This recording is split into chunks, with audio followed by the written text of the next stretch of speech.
Iniapila ng mga magulang ng biktima ng hazing na si Marvin Reglos sa mga otoridad, tuparin ang ipinangakong ustisya. Ang pangarap ni Marvin na maging abogado, gusto raw ngayon ipagpatuloy ng bunso niyang kapatid. Mula sa Burgos sa Isabela, nakatutok live si Maria Bulaklak Ausente. Maria! Yes, Mel, sa gitna nga ng pagdadalamhati ng pamilya Reglos, isang paghamon ngayon ang iniwan ng ama nito na si Marvin. Ang ama ni Marvin na si Mang Lucito, ito ay sana ipatupad nga daw ng mga otoridad ang patas na hustisya para kay Marvin. Sa unang gabi ng burol, bumuhos ang suporta sa pamilya Reglos. Isang vigil ang isinagawa ng mga nagmamahal kay Marvin Reglos na namatay dahil sa hazing.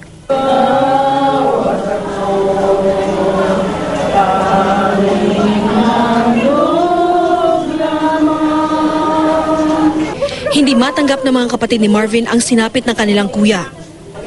Ang 13 anyos na bunsong kapatid ng biktima na si Myril Pauline halos hindi mapatahan. Ayon sa ina ni Marvin na si Mirna, tila nawalan ng gana si Myril na mag-aral ng kolehiyo sa Maynila. Sabi, basta wag na may sa Manila, ayaw ko nang sa Manila. Ayaw kong makita yung school, ayaw ko po yung makita yung mga pinapasala namin ng kuyang ko. Pero isang pangako raw ang nabanggit ni Myril sa ina. Pero ipagpapatuloy daw niya yung kurso ng kuyang. Sa masasayang larawang ito ni Marvin na lang maaalala ng kanyang mga magulang kung gaano kabait at mapagmahal ang anak. Masayahin daw si Marvin at maalagain sa pamilya. Kaya mahirap daw para sa kanila na isiping wala ng binata. Sana raw ay nalaman nilang pagsali sa frat ni Marvin.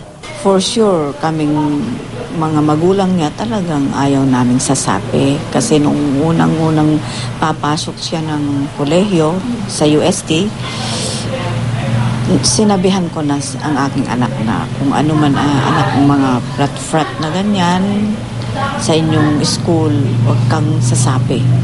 Sa gitna ng paglitaw sa NBI ng leader ng Lambda Rho Beta, ang fraternity na sinalihan ni Marvin at ang pangako nitong tutulong sa investigasyon, hinamon ng ama ng biktima ang mga otoridad na maging patas at tuparin ang ipinangakong hustisya.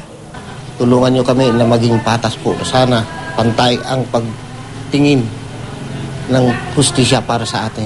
Mahal na Pangulo ng ating bansa, Pinoy.